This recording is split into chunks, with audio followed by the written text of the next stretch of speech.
Okay. So you need to know your derivatives, product rule, chain rule, quotient rule, how to take derivatives of trig functions, all that good stuff.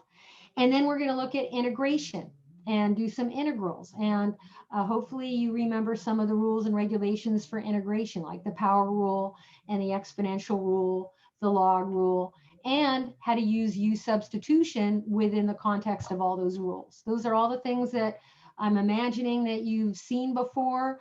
Maybe it's been a while, or maybe when you learned it, you didn't feel super strong with those skills, but you have an opportunity right now to hurry up and kind of build or refresh those skills and reinforce them, because Calculus 2 is going to be requiring you to know all of your Calculus 1 stuff, okay? And then some. So in 25 words or less, let me basically tell you how Calculus 2 is going to go before I start this lecture. Here's Calculus 2. The first half of the course, we're going to learn advanced integration techniques. Yes, you're supposed to know how to integrate because you're all graduates of Calculus 1, but we're going to learn some advanced techniques, okay? And it's going to take us about halfway through the semester to get all that. This is a very simplistic way of looking at this. There's other junk that we're going to be doing in here, but that's simplistic, the module we're going to be looking at, okay? After that's done, the second half of the course, we're going to be looking at these concepts, sequences and series. And that's where students find the most challenge of Calculus 2. Like if you talk to your friends and they tell you, yeah, I've taken Calculus 2 like 8 times, it might be because of this module. And I'm not trying to intimidate you. I'm just telling you to be aware that that might be a sticking point for you if you're normal, but don't surrender or give up. That might halfway through the semester, you want to dig deep and have that grit and just keep going, okay? Professor, Yes, are you sharing your screen? I might be. I can't see it. You can't see it once again. I'm sorry. Let me share it. My bad. I think when I hit some stuff. How about that? Oh, yes, thank you. Yeah, if I forget to share screen, you tell me, okay? Sometimes I do forget. Okay, so the first half of the class, you're going to be doing this advanced integration techniques, and then you're going to be doing sequences and series. And then the last week or two, you're going to be doing a little skinny module here. We're going to be looking at parametric and polar, which is sort of, it seems like an afterthought. Like, what the heck do they slam that crap on at the very end? It turns out that if you're going to take Calculus 3, that stuff is helpful for Calculus 3. You need it. Now, some of you are not even going to take Calculus 3. You're going to, if you're a computer science major and you're planning to head to San Diego State, I don't think they require Calculus 3 for computer science majors. On the other hand, if you're computer science and you're going to UCSD, I think they do require Calc 3. So it depends on where you're going. At any rate, that's basically Calculus 2 in a nutshell. Okay, so today's review, and this is the only time I'm going to do review. This is for your benefit. Here we go. Take a look at this wonderful function. Oh my goodness. Find the derivative of that. Whew. Well, that needs a lot of knowledge just to even attack this rule. This rule is a rule I would call a triple whammy. So why is this a triple whammy? Because it's triple bad. So let's talk about the 3 things for triple that you need to know to even do this problem before I even do it. Good review, right? So the first thing I hope you notice is this is a product. It's a product of e to the 3x multiplied with a tangent function. And so that means that whammy number 1 is the product rule. And let's review what the product rule says. It says if you've got a product of 2 completely different functions, say f times g, and somebody says, hey, I need you to ddx, that means take the derivative of, and then what's in brackets here means I need you to ddx or take the derivative of brackets this product, f times g. What the heck? So I'm going to ask you guys a question. Let's see if you're awake or not. Is the answer true or false? The derivative of f times the derivative of g? Yes or no? I'll check the chat.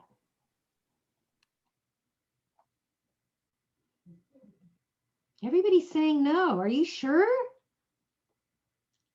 No, no, no, no, no, no, no, no. He's like, I'm sure. All right, Nicholas, you're sure? You're right. You guys are all right. Everybody said no. Yeah, this is not true. Forget this. Who says that? That's not right. That's not going to be it.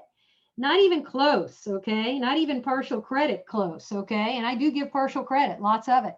No, in fact, the rule looks like this. F prime times G plus G prime times F.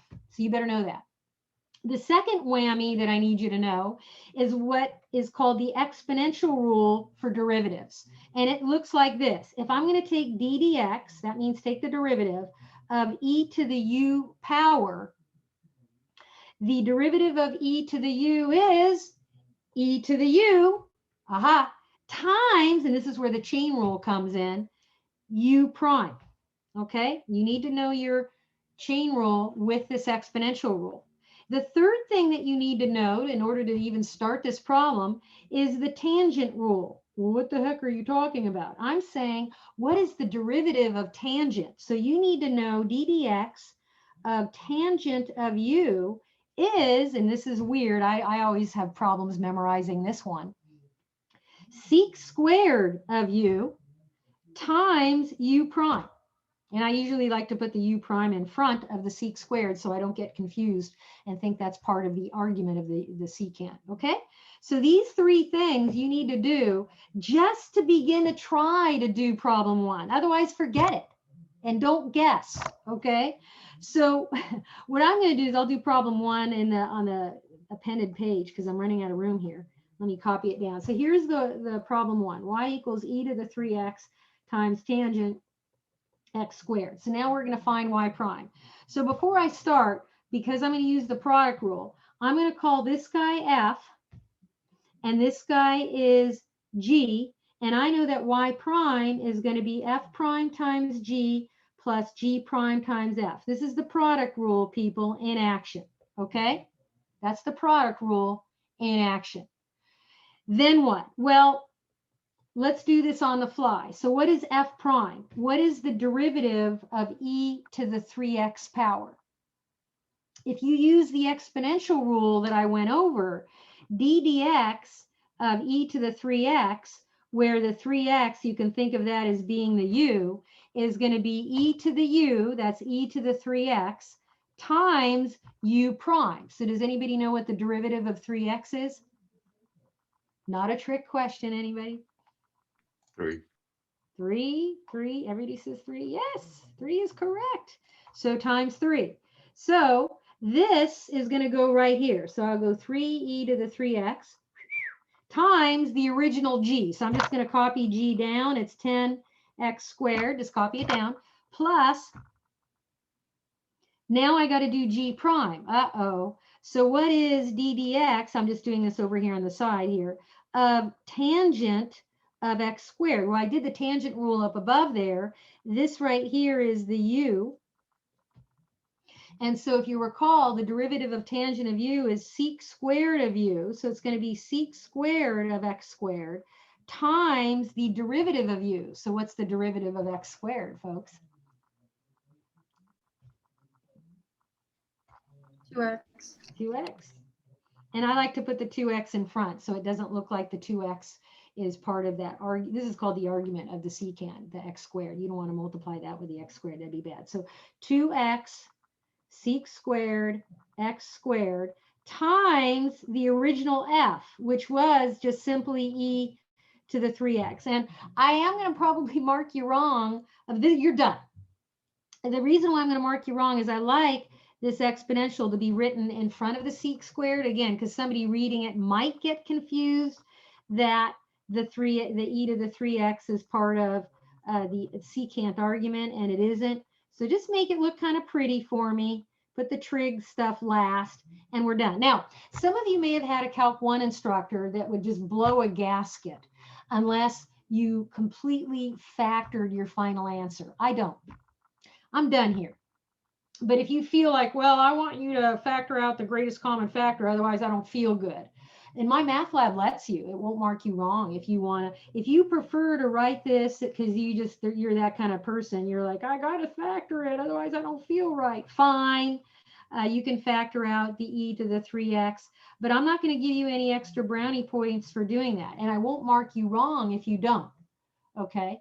So either one of these answers here is okay. Pick your favorite. Either one is fine with me. Whichever one is your personal favorite, I'm good to go. Questions?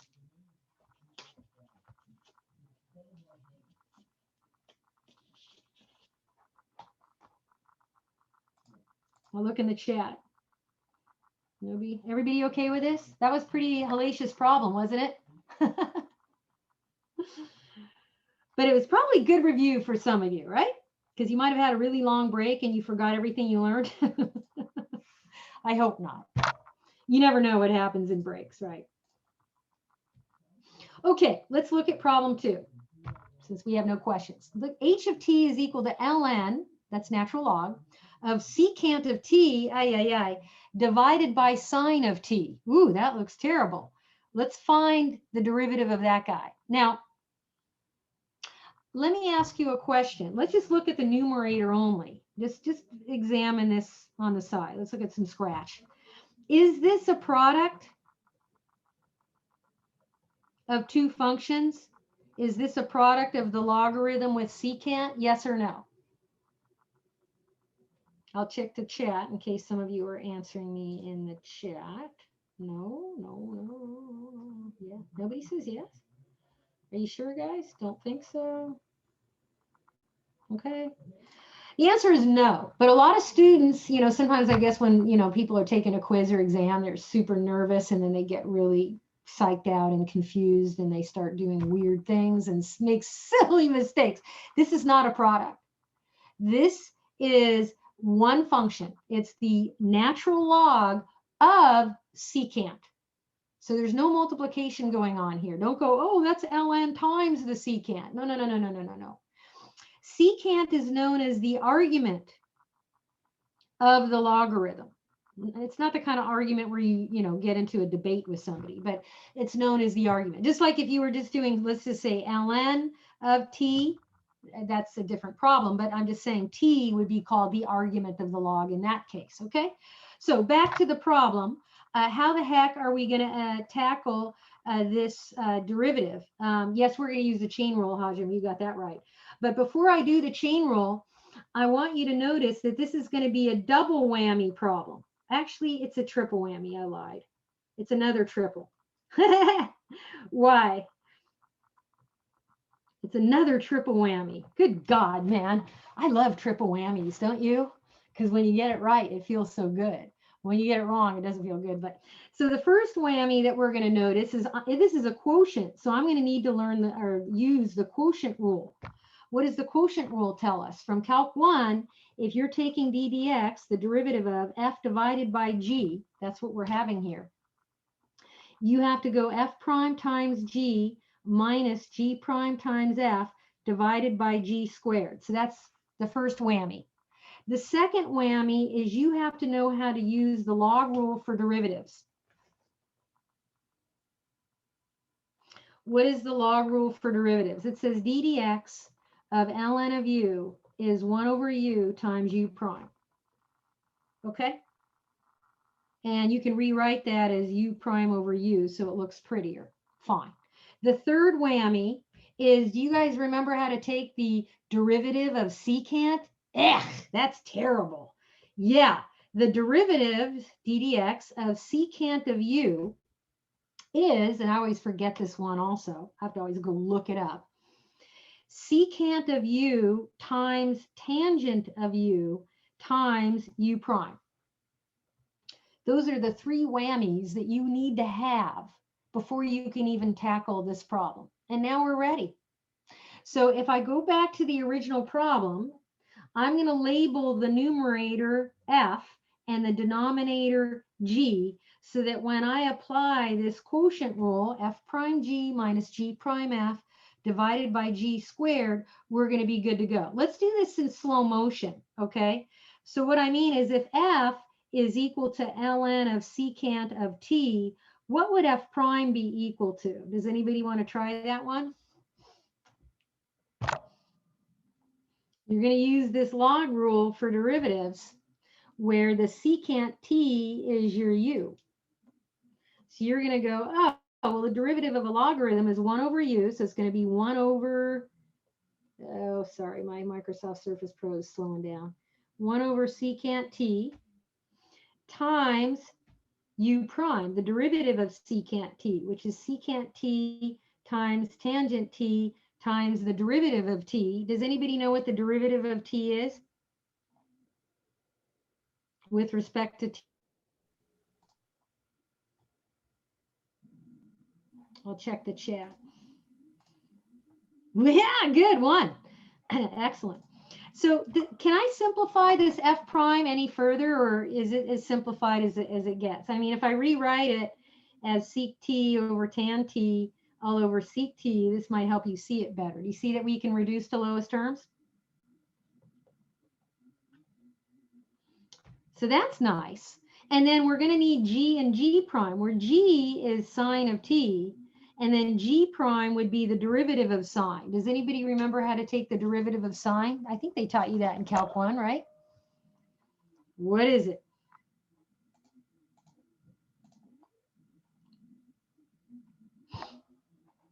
Hello. Cos. Is it cos or negative cos?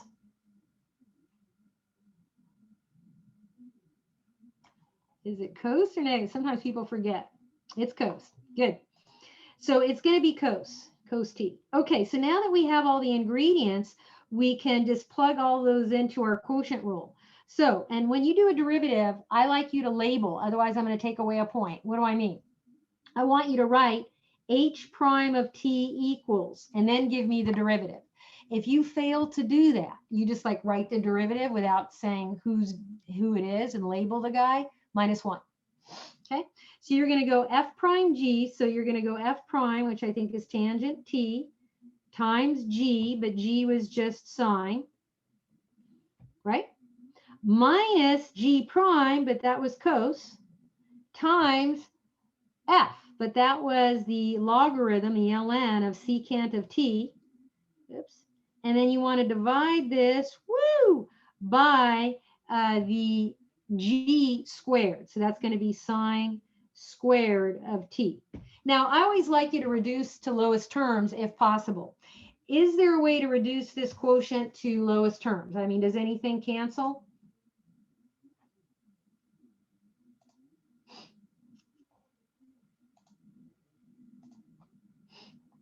Yes, no, maybe?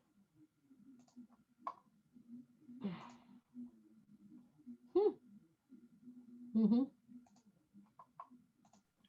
Professor? Yeah. The screen stopped sharing. Okay. My bad.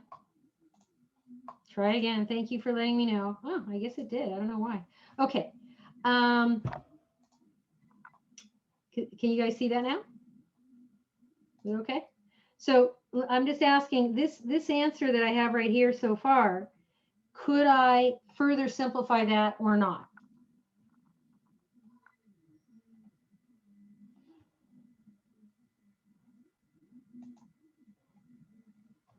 Everybody's quiet. The answer is no. Please don't do what I call illegal canceling. I've seen people do stuff like this and it just, steams my clams. For example, I've seen people go, oh, well, there's a sign right there. Can't this sign cancel one of these signs down in the denominator? No. Can't do that. Well, why not? Whatever's in the numerator cancels with the denominator. No. This sign is part of a subtraction problem. It's not part of a product. So he's not really available for canceling. So leave it alone. That's the final answer for number 2. Okay, I'm done with that. Let's move on.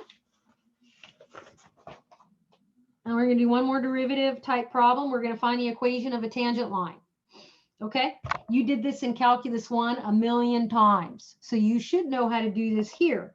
So they're giving you the function and at the point where we're going to find the tangent line. Now, they didn't ask me to graph cos squared, but I'll just show you the graph anyway, because it's kind of cool. It looks like this. Like that. It's kind of neat. Okay. So at the point where you have like 5 pi 6, I think it's like it's like, I think it's the point right here. And so if I draw a tangent line like that, it's going to look something like this. Is that right?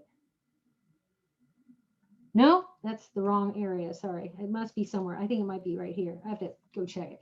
So I think our slope's going to be positive. So the tangent line is going to look like that. Go get the equation of the tangent line. Okay, fine. So what you hopefully learn in Calc 1 is that when you were asked to find one of these equations of tangent lines to some graph, you knew how to find the slope. So somebody help me out. How do I get the slope of this tangent line? What's the first thing I need to do? Take the derivative. Good, very good. And what is, once I get the derivative, where am I going to evaluate it at? At that point. Good. So the question is, how do you take the derivative of cos squared? What I would do, because you're going to use the chain rule, is I would rewrite it. You don't have to, but I highly recommend it, because then you'll get to see that it is a composite function. It's really cosine x getting squared. And then you're going to use what I call the general power rule. So let's just over here in the scratch, what does the general power rule say? It says if you're taking the derivative of u to the nth power, because that's essentially what we're going to be doing in about 2 seconds, it is going to be n times u to the n minus 1 power times u prime, because you got to use that chain rule. Okay, so when we're taking the derivative of f of x here, the n is a 2 and the u is cosine, and u prime, the derivative of cos, happens to be negative sine. So we're going to put all that together, and our f prime is going to look like this: 2 times cosine x to the 2 take away 1 power, that's just to the 1 power, times u prime, but that's negative sine of x. And then clean this up a little bit. I like to put the negatives out all the way out in front, otherwise I'll dock you a point, because you need to make it look as pretty as possible. And there's your derivative. And this is going to help you get the slope. Why? Because f prime evaluated at 5 pi 6 is going to give you the actual slope at that point. Okay, so you're going to go, all right, negative 2 cos 5 pi 6 times sine 5 pi 6. Now this is the part where students go, oh man, I hate trig. I don't know what to do. I don't remember any of this trig junk. Yucky. Well, good news, folks. In your course readers, in lecture 1, so it's not this lecture, but the next lecture, if you did buy your course reader already, I encourage you to flip the pages to the last page of this section 7.5, inverse trig functions and their derivatives, because I put something really sweet for you. Well, I put a comic, but I also put this unit trig circle for you. Have you seen one of these before? So it's right there in your course reader. Nice. And I let you use your course reader for notes during quizzes and exams. I encourage you to do it. If you take good notes in my class and you're taking a quiz or exam, whip out your course reader and use it. I'm totally okay. Now, obviously, if we were face-to-face, I most likely wouldn't let you use your course reader for those exams and quizzes. But for the quizzes and exams, we're remote, you can use your course reader. Now, I am going to lock down your browser during quizzes and, well, during exams, so you can't Google stuff up. I don't like you Googling stuff up. Okay, does everybody see what 5 pi 6 is, or where it is? Everybody see it? Right there? So if you have an angle that's 5 pi 6, you've got your cos and you got your sine, right? Yay! So you go back to your original problem and you're like, oh, okay. So I know what my cos is. So this is going to be negative 2. I think this was negative square root of 3 halves. And then sine was a half. Yeah. And then clean this up a little bit. A negative times a negative is a positive. And then one of these twos cancel. And so you're going to get positive square root of 3 halves. There's your slope. Okay, now what? Well, you still aren't done with this problem, because I asked you to come up with the equation of a tangent line. Congrats, you got the slope. I will give partial credit. But if I do the algebra slope or point slope form, this number here is the m. So I got the m, yay me. Now what? I need the x1 and the y1, the point on the graph where we're finding the tangent line. Now, they already gave me x1. Does anybody know which point that is? What do I substitute in place of x1? 5 pi 6. Good. But what about the y1? Any We idea? have to plug it into the original function. Good. This is f evaluated at 5 pi 6. Very good. So your function was cos squared x. You're going to go, what's cos squared of 5 pi 6? Well, then you're going to need your, the knowledge of that unit trig circle again. You're like, oh, man. So this was negative square root of 3 halves getting squared. Anytime you square a negative, it's positive. So I think this is going to end up being 3/4. So you're almost there. You're just going to go y minus 3/4 is equal to m. That's our slope. And then parentheses x minus 5 pi 6. And we're done. Unless they wanted it in slope intercept form. In that case, you would, distribute and clean it up a little bit. But I'm going to stop right there because this is the equation of the line. And we're done with that problem. Questions?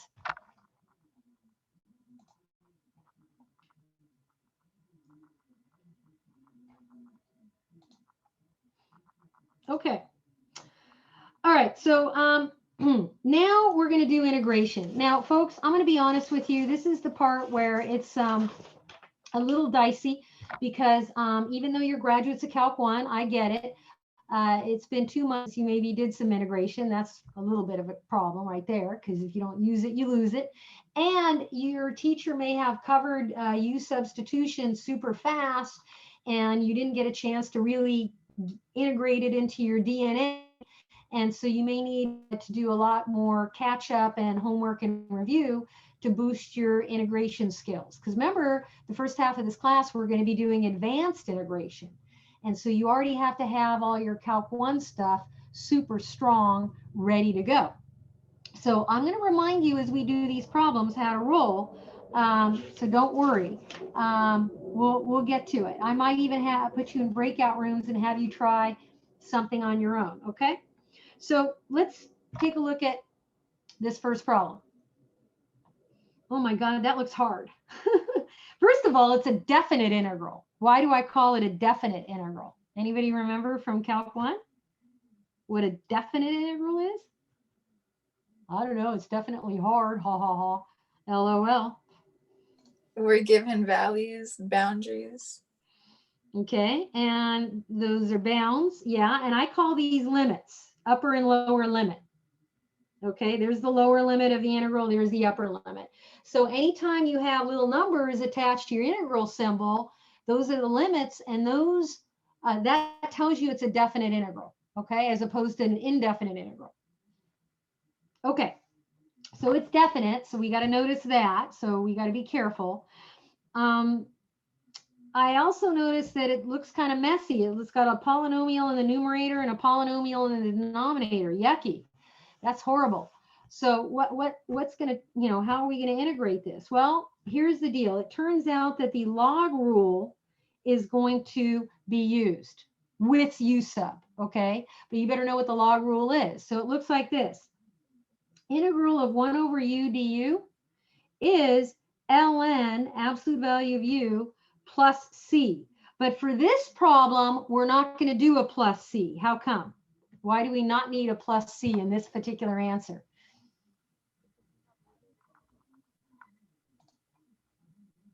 It's a definite integral. Very good. Whoever that said, Nathan, good. Yes, Hajim, because of the bounds. All right. So we're going to actually evaluate. Now, I'm going to point out some student common errors as we do this definite integral. These are errors that I better not see in my class, okay? And prepare to die if you do these silly mistakes. Like, don't do it. Okay, the first thing when you're going to use U sub, because we're going to use U substitution right now, is you need to write down your U and your DU every time in my class. Otherwise, prepare to lose 2 points. So I'm telling you right now how to make me happy on quizzes and exams, okay? You will tell me who the u is, and then you're going to write u equals x squared plus 4x plus 7. Then you're going to tell me the du. Okay, what is the derivative of x squared plus 4x plus 7? Well, hopefully you know it's 2x plus 4, and then you always put your dx when you're doing one of these du thingies. Okay, well, I got a problem because the numerator, even though it does have a dx in it, lucky me, it's x plus 2, not 2x plus 4. But here's the little trick of this problem. If you factor out the common factor of 2 from 2x plus 4, then it looks like 2 times x plus 2 dx. So the good news, this is good news, there's good news and bad news. The good news is x plus 2 and dx are already both in the integral. That's nice. But what's missing? What do I have to have in order to continue?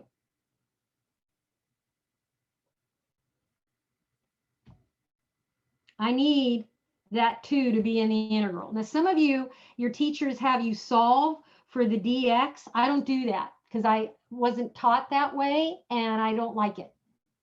Because students just use it as a party trick, and I don't like it. So here's how I do the problem. Listen up closely because this is probably not what you saw in your Calc 1. I need a 2 in the integrand in order to make me happy so I can finish this problem, because that's part of the du. So I put a 2 in there, but you can't just put numbers anywhere you feel like in math. No kidding. So I'm really going to multiply this whole integral by 1, by a special version of 1. And that means the front of the integral, I'll put a half, because that's the reciprocal of 2.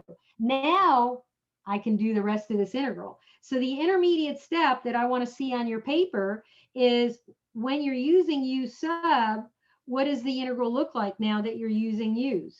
Okay, your change of variables.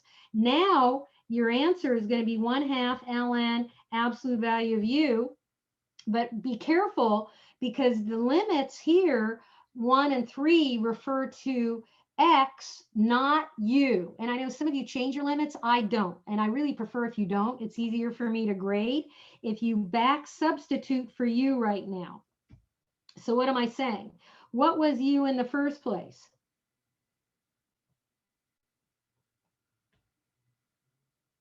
Put it back in.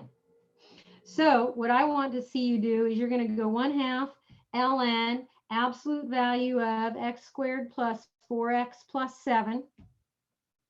And you're going to evaluate this antiderivative between 1 and 3. And the fundamental theorem of calculus, which you learned in Calc 1, says always evaluate at the upper limit first. So you're going to go, okay, 1/2, I'm going to plug that in first, 3 squared plus 4 times 3 plus 7, okay, minus, and then you evaluate at that lower limit of 1, so you're going to have 1/2 ln absolute value 1 squared plus 4 times 1 plus 7, and then yuck, this looks horrible, clean it up, do the arithmetic. ln, what the heck is this? 9 plus 12 plus 7, yuck, 28, minus 1/2 ln 1 plus 4 plus 7, 12. And I'd like you to do one more step for me. What I'd like you to do is actually 2 more steps. Factor out the 1/2 because it's a common factor. And then you're going to use a log property that you learned in your pre-calc class. Do you remember how to condense the difference of 2 logs into 1 log? Anybody? You divide it? Okay, so I'm going to go ln of 28/12. You guys still there?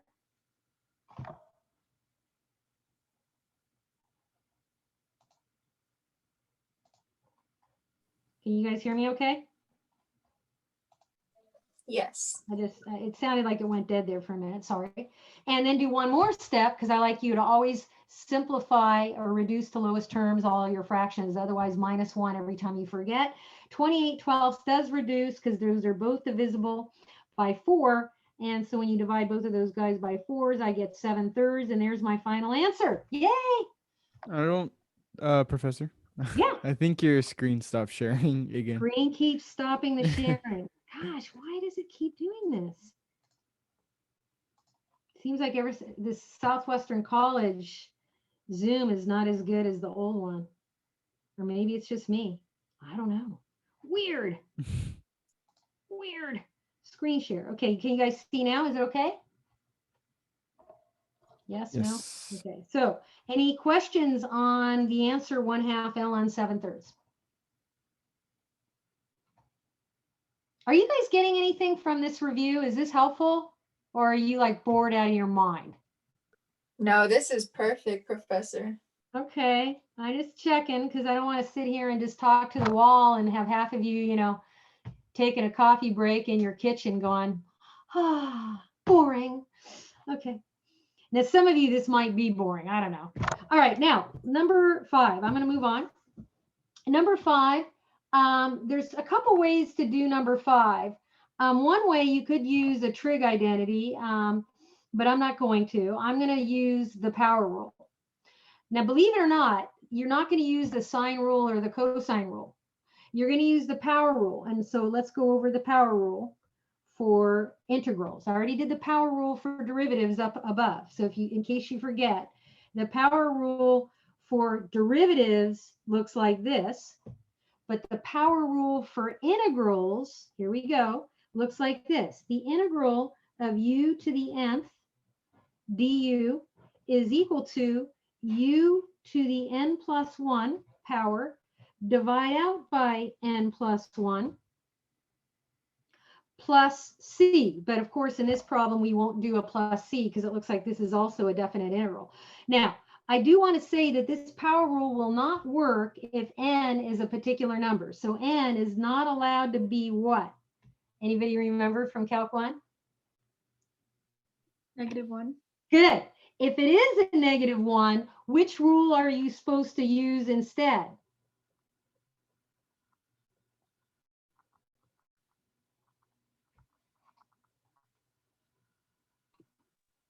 Use the log rule, people. Remember?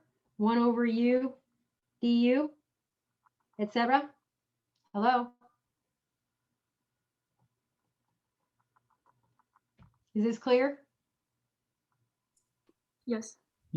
Don't screw this up, because I've seen people like after I would go over the log rule, they're like, yeah. And then they try to do the power rule when it is -1. And I'm like, oh, don't do that. Oh, you're hurting my eyes. Oh, good Lord. Okay. So you're going to use the power rule. Now, you're going to use u sub with your power rule. So you're going to have to identify the u and the du. Otherwise, you know, I'm going to just take away a whole truckload of points. So in this integral, who's going to be the u? Now, this is the weird part. You could either pick the sine function to be your u or the cosine. It doesn't matter. Either one will work. Just make sure your du is appropriately matched.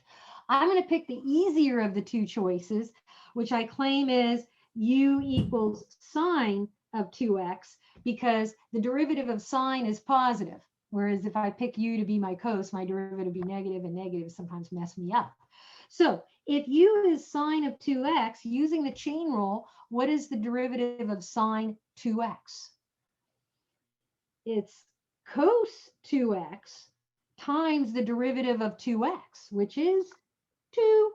And then, of course, I have my dx. Now, good news and bad news.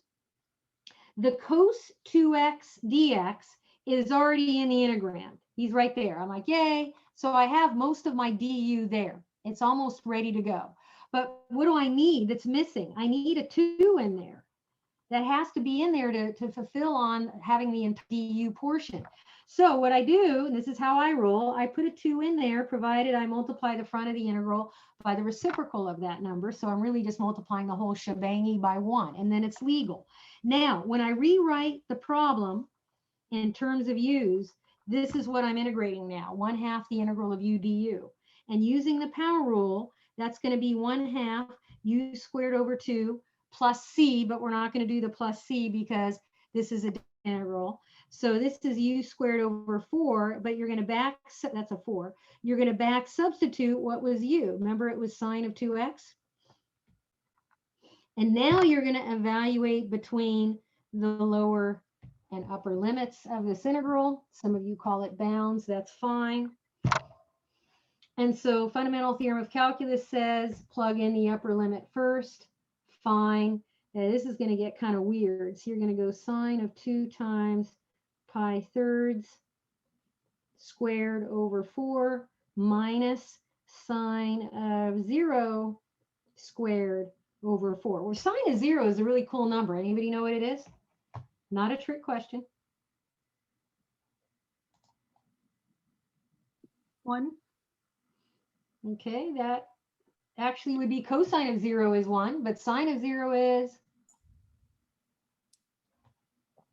0. Let's look here. You guys see my trig circle here? You see my 0? So cosine is 1, sine is 0. Is that cool? Yeah. Okay, make sure you know that. So this is really a big old 0, so he's not helping anything. So the question is, what's sine of 2 pi thirds? Oh, crap, I forgot. Go back to my unit circle. Where is it? 2 pi thirds. Where the heck is it? Ah, here's 2 pi thirds. Sine looks like it's square root of 3 halves. Yeah? Okay, so this is going to be square root of 3 halves squared over 4, minus 0 essentially. So what's that going to be? Well, that's going to be 3/4 over 4, and that's going to be 3/4 times, this is if I multiply by the reciprocal of 4, that's 1/4, turn it into a multiply problem. Final answer, 3/16. Okay, and I'm done with number 5. Questions?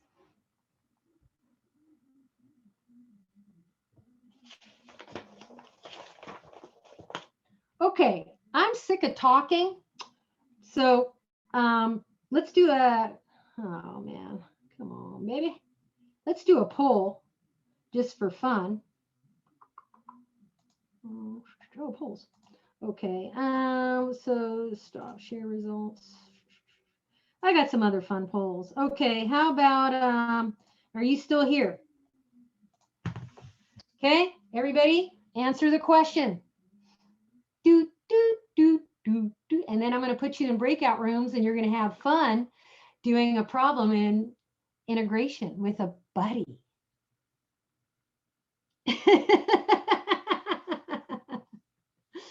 All right, we got 37 out of 40 people voting. Where's the other 3? Come on, people. This is how I take roll. If you're not in my poll, you got to be marked absent. Okay, 39 out of 40. Okay, we got 74% are here and the other 33% are physically or spiritually. Okay, I think that's good enough. All right, so we're sharing the results here. Nice. Okay, that was just a little fun. Okay. Just for a little levity, I got to laugh because, otherwise I'm going to cry this semester. You know why? Because if you think learning online is really a challenge, try teaching online. Half the time when I'm Zooming, I feel like I'm talking to crickets. It's makes me cry. It keeps me awake at night. Makes me sad. Okay, breakout rooms, people. Yeah, I cry a lot. It's okay. Shoot, we got 40 people in the room. Good God, man, that's a lot. How about, oh, I don't know. Let's do 19. Now, when I open the room and you're invited in the room, go in the room, okay? And go turn your microphones on because I want you to share with each other. You guys are going to work on problem 6, which is a lovely integral. I'll give you a hint. Power rule with U sub. Bye. I'm going to come in there and check on you. So go into your breakout room with your buddies. We're here to try to review. Okay. And it's your job to, if you're really getting stuck today, you have to promise me you're going to come to office hours like every time in the first 2 weeks and get help. I'll even cook up some problems for you. We'll work together. But you got to boost your Calc 1 skills because without that, this class is not going to be fun, okay? And I like it to be fun because I have fun teaching Calculus 2. It's a great class. It's a gateway class. If you don't pass Calculus 2, you can't take Calculus 3. Calculus 2 is also a prerequisite for differential equations, which is Math 253. It's also a prerequisite for Math 254, linear algebra. And it's a very important class. Okay, so I want you to pass, but you got to want to pass too, right? Okay, so let's do this problem. Everybody with me now? I'm going to erase some of this junk. This particular problem, the reason why it's so tricky is it's a triple whammy. You know, it's another one of those things where you got to know a lot of stuff, right? Okay, so let's review some things. First of all, when you take the cube root of anything, Professor, yes. are we supposed to see your screen? Yeah, you should. Darn it. I thought I hit share screen. I guess I have to hit it twice. Okay, so when you're taking, can you see it now? By the way, I'm going to go Yeah. late. I'm not going to let you out 11:30. I'm going to go past that. And a lot of times I go over. So stay with me, please. I want to do some more problems today. I'm not going to quit till 11:40. Yeah, that's right. You heard me. Stay. Okay. When you do a cube root of anything, okay, you always, radicals are evil. Repeat after me, people. Radicals are evil. That's right.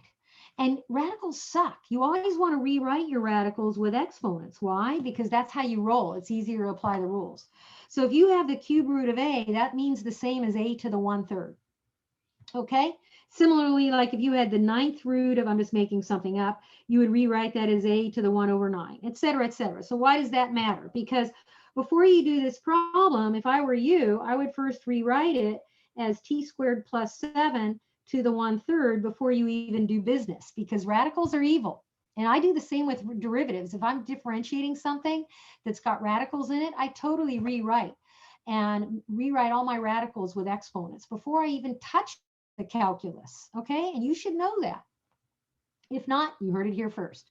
Okay, the next thing I notice is I have to pick which rule of integration I'm going to use. And I claim the power rule is once again going to save my butt.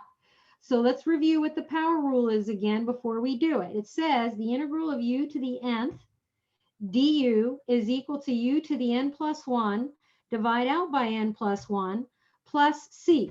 Okay? Now, who's my n, who's my u, and who's my du? I have to identify all three of those. Otherwise, I can't do this problem. And a lot of you are getting stuck. You know, like I don't even know what my u needs to be. So when you're doing one of these u sub problems, it's doing the chain rule backwards. You work from the inside out. So the inside layer here is the t squared plus 7. So that's who's going to be your u. Write it down, otherwise I take away a point. Well, I do this in my head. No, you don't. Not in my class. You write it down. Then what is du? So tell me, what is the derivative of t squared plus 7? This is easy. And hopefully you all say 2t, and then you're going to put dt. Now, I've got good news and bad news. The good news is t dt is already in the integrand. Good. And I got a 5 there, which is bothering me. Ugh. No problem, because it's a multiple. You're allowed to pull the 5 since he's bothering me and just put him out in front of your integral. Okay, that's legal. Now, I need a 2 in order to continue because that's part of my du. So I know some of you just divide out by 2, which you're going to do because you're going to put a 2 in and you're going to divide out by 2. And for those of you who are like, well, I like doing this. Okay, fine, go do it. Just write this all down though. Now what? I like you to do the intermediate step. You're going to rewrite this in terms of u's. This is what it looks like in terms of u's right now. 5/2 the integral of du divided by u to the 1/3 power. This is not good because if you're going to use this power rule here, the u cannot be stuck inside of a denominator. You've got to lift it out and put it into a numerator. But there's an exponent law that I'm going to remind you of over here because I know some of you are kind of weak on exponent laws. If you have an exponent that's positive in the denominator and you need to lift it up and put it in the numerator, you can just change the sign. So you need to do that as an intermediate step. Now, when you apply the power rule, n for us is -1/3. And you can now apply the power rule. You're going to go u to the -1/3 plus 1, divide out by -1/3 plus 1, plus c. If you don't have the plus c, I take away a point. Clean this up. Clean it up. What is -1/3 plus 1? Somebody help me out. What is that? You guys there? 2/3. 2/3. Yeah, 2/3. So you're going to go, oh, it's 2/3. Yeah, of course it's 2/3, right? So I don't know why I can't get rid of that. So you're going to go 2/3, divide out by 2/3, and dividing by a fraction is the same as a multiply by the reciprocal. And then you're going to put the u back in and make me happy and clean this up. So, and then reduce. So your final answer here is going to be Ooh, hold on a second. What did I screw up on? 5 halves. This should be a 3. Yeah, 5. This, oh, sorry. This is supposed to be a halves. That doesn't cancel. My bad. I'm trying to go too fast. Sorry. There's nothing that cancels there. Ah, bummer. That's 15/4. And then what is u? What do I put back inside the parentheses? Anybody? +7. Yeah, e squared plus 7, because that's what we said was u in the first place. And there's your final answer. Did anybody get this one right? Say yes in the chat box.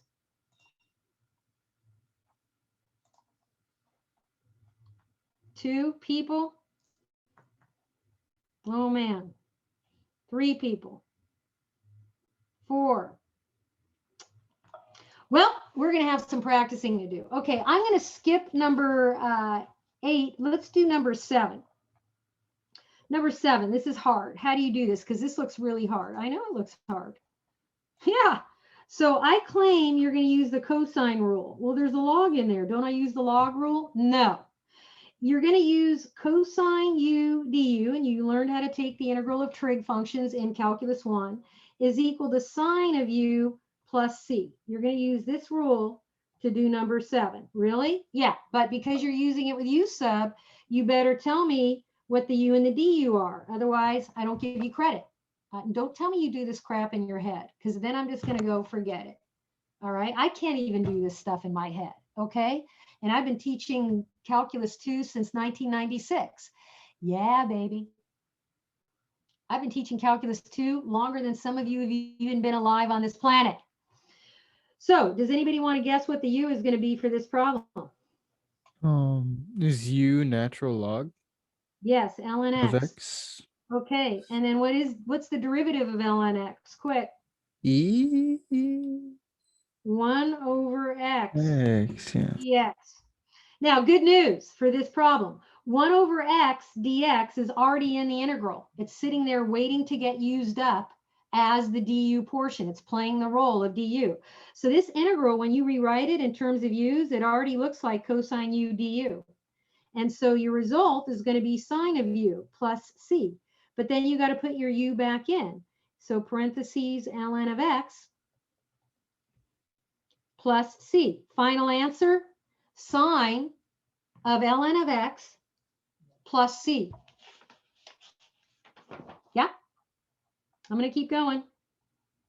That's right. I got more minutes, baby, and I'm going to use it because you guys need it. Am I right? You guys are rusty people. Hello? Rusty? You know what I mean by rusty? Yep. Your calculus muscles are flabby. Your calculus agree. muscles are way flabby. Yeah, now we that's need to fair. get you in shape. Now here's the good news. When I was in college, I taught aerobics for 10 years, and I also used to be in weightlifting. Nice. That's right. So I'm going to make you do calculus aerobics, baby. Now drop and give me 50 and run around the block 50 times. Let's do this. Oh Huh? boy. Let's do this. Okay. Hey, I'm on number 9 now. What the hell? This is kind of a weird problem.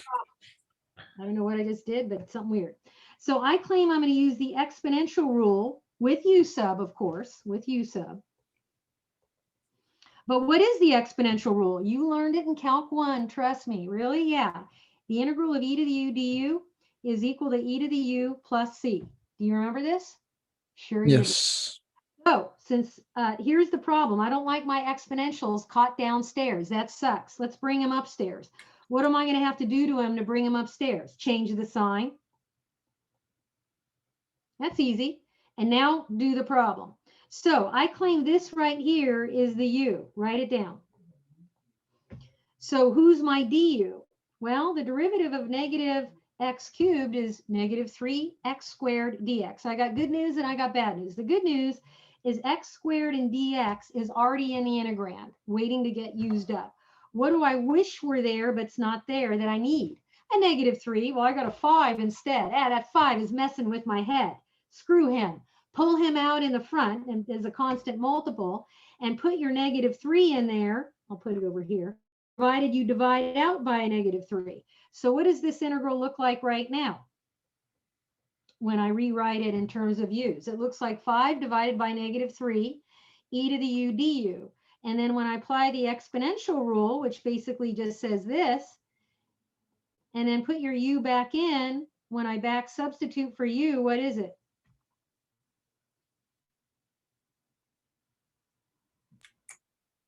I'll give you a hint. Negative x cubed. Thank you. And there's the final answer for number 9. Everybody with me? Okay, I know this is hard, but I gotta say that I'm gonna do one more problem and then I'm gonna kick you out of here. Remember, I have office hours at 3 p.m. Normally I don't. Waitlist people, you're meeting me there at 3 p.m. Just click on the office hour link. Anybody else want to ask questions, even if you're not getting an ad code because you're already in the class, you're welcome to see me at 3. I invite you there. And if today's lecture, like, whoa, I'm still confused on number 8, come on in, okay? If you don't ask questions, I'm not psychic. I have no idea that you're stuck. I got 40 people in the class, peeps. Okay, let's do another wacky problem. All right, this one's gonna knock your socks off. It's got a log in it. It's like, this looks way hard. I claim you're gonna use the power rule. Really? Yeah, doesn't look like a power rule, does it? This one's weird because your u is gonna be the entire logarithm, just the log, not the rest of the junk that's in there. Not the rest of the junk, just the ln of x squared plus 1. Once you identify the u, you always got to do the du also. Don't go, well, I did it in my head. I'm not going to buy it. Now, what is the derivative of ln x squared plus 1? Well, you have to know how to take derivatives of logs. Remember, it's 1 over the u, 1 over the x squared plus 1, times the derivative of the u prime, but that's 2x dx. And if you rewrite this so it looks prettier, you're going to have this. Now, good news and bad news. The good news is x divided by x squared plus 1 and the dx are already in the integral waiting to get sucked in as part of the du. What do I wish were there that's missing? Well, I need a 2. No problem, put a 2 in, provided you multiply the front of the integral by its reciprocal. So you're really just multiplying this whole kibosh by a 1. And now this looks like 1/2 the integral of u du. And when you do the power rule, it's 1/2 u squared over 2, which is u squared over 4 plus c. And then you got to back substitute. What was your u? Put them back in.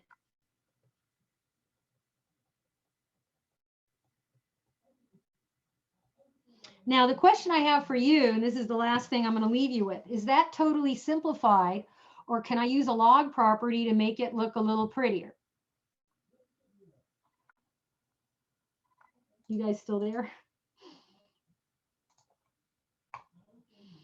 The answer is you're done. But I get some people wrongly apply this property. There is a property that says ln of x to the n is equal to n ln x, but that does not apply here. Why not? Because this is where the entire log is getting raised to a power, and you cannot simplify that any further. You leave it alone. You're done. Well, this answer looks really weird. Yeah, but we're done. Okay. So if that lecture knocked your socks off, you've got to promise me that you're going to do some review in the first couple weeks so you can boost some of those flabby calculus 1 muscles and come visit me in office hours as much as you need to so we can work together. I'll cook up some problems for you and make them work. You work on them right in my office time. Okay. So I'm going to stop right there. I have to Zoom in another 5 minutes for my programming class, but I'm going to say bye, and I'll post the link to the Zoom hopefully by today. Okay, everybody? Cool. You have a great Bye, Professor. Thank you. Thank you, Professor. Thank Thank you you. very much. Later. Bye. Bye. Bye. Bye. Bye. Thanks, Nico. Woohoo! Okay, any last minute weird questions? We're good? I have a quick question. Where can we find the lecture? On your home page, are you talking about the recording or the Yes, link? the recording. I still have to get the recording Uh-huh. and then post it online. So normally it'll be showing up in your modules. Okay. Okay. All right. Thank So you. you'll see it though. I'll send you an email or a quick announcement so you'll be able to find it. Awesome. Thank you. Okay. Thank you. Okay. Bye guys.